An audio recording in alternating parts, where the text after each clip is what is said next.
Hi, friends. So I called it. The last night in the hospital thing was a total jinx. I showed up last night and they were immediately like, well, Sunday's looking a little light. Maybe someone could stay on, do an extra night. Don't know who that could be. But I volunteered. I did. I volunteered because I got it in writing that I'm not working next weekend in exchange for working tonight. So I get to see my wife and baby 1 day sooner, 2 days sooner, which is a very good thing. So compared to that, one more night is nothing. One more night, I'm already feeling like I'm adjusted. This is actually the best I've ever slept at night. Pardon me, best I've ever slept during the day as well on nights. My secret: 2 milligrams of melatonin, exactly 2 milligrams. 10's too much, overwhelms the system. I don't know. It could be true. It feels true in my heart. There's no evidence that that's a fact, to be clear, but in my heart, it feels true. Um, so I'm sleeping okay. I'm awake at night. Last night was challenging. We continue to decompress other hospitals, and so we got a bunch of people showing up fairly late to the floor. Yeah, I think a bunch after 4 a.m. and something about 4 a.m. like adjusted to nights or not adjusted to nights, your brain does not work very well between 4 a.m. and about 6, I'll say. You're just a step slower, and so everything's more challenging. And plus, think about it, if you were working a 7 a.m. to 7 p.m. shift instead of a 7 p.m. to 7 a.m. shift, you'd still like working that close to when you're trying to go home and getting more work is stressful. So the cases, continue to be the vast majority COVID, but I actually had a couple of COVID negative patients last night, which I'm shocked with how quickly my brain has just latched on to everything being COVID. And I talk a lot about how everything is COVID and everyone has COVID, even the people who don't have COVID. But last night I had two people who really probably didn't have COVID. And all of a sudden I was blown away because I had to wake up my pre-COVID brain, the part of my brain that actually like thinks about what could be going on and considers various possibilities and whether they fit or don't, does medicine basically. Um, Everyone who's been trying to do that over the last week has looked dumb because the answer is it's COVID. Stop guessing. It's COVID. But it's nice to know that the day where I will need the medicine part of my brain again is coming because I like that part. I've worked very hard to develop that part, as have most physicians.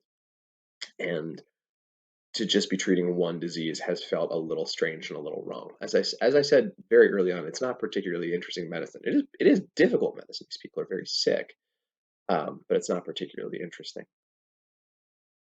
That brings me to what we're doing about it. As I mentioned, we are using hydroxychloroquine pretty liberally. We're also using steroids pretty liberally.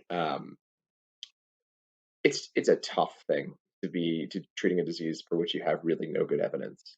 Um, Hydroxychloroquine might work. There's a couple of small studies that seem to say that it might. There's a couple of small studies that seem to say it might not. And so we really, I think, honestly have no idea. There is no evidence that merits FDA approval, for example, in my opinion, which no one asked for. And so we're giving it anyway because these people are sick and there's nothing else to do. But it brings to mind a great aphorism that an old teacher of mine told me. Not that he's old, just that he was my teacher before, so he's an old teacher, but he's very young and virile. Um, he used to say to me, well, don't just do something, stand there. And then you have a double take and you realize what he said, not don't stand there, do something. Don't do something, stand there. And the whole point of that is it's not always better to do something. Intuitively, it is. Intuitively, the human brain is definitely biased towards action and towards doing something to fix the problem. But hydroxychloroquine definitely has side effects. We know it predisposes you to heart arrhythmias, various rashes, long term side effects. But is it better than just doing nothing? Shouldn't we know the answer to that before we start prescribing it for everything? The bias towards action is strong and people want to do something to help because without it, it's obvious these people don't do well.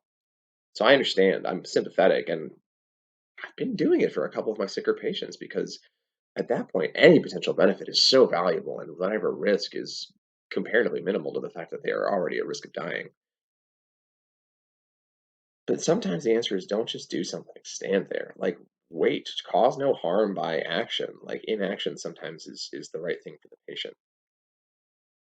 It's difficult to explain that to people who aren't physicians. It's difficult to explain that to many physicians too. So that's where I am. That's where I am, wishing we had better evidence for these treatments. Because patients ask me if they should take hydroxychloroquine, and I say, not only do I not know that, no one knows that. So, apologies again for the video quality. My camera, I think, just needs a new SD card. But like, we live in an age where Amazon doesn't do 2-day delivery on non-essential items, and I can't go to a store that sells SD cards. So you're stuck with the laptop for the time being. I know, I'm crying about it on the inside too. Regardless, thank you to those who have reached out and tell me you're watching and enjoying this. As I said, I'm making these for me, but ultimately, if they make other people feel like they have a connection to what's going on, or just to me, that's good too. It's good having you all in my life. Thank you very much. Talking again soon.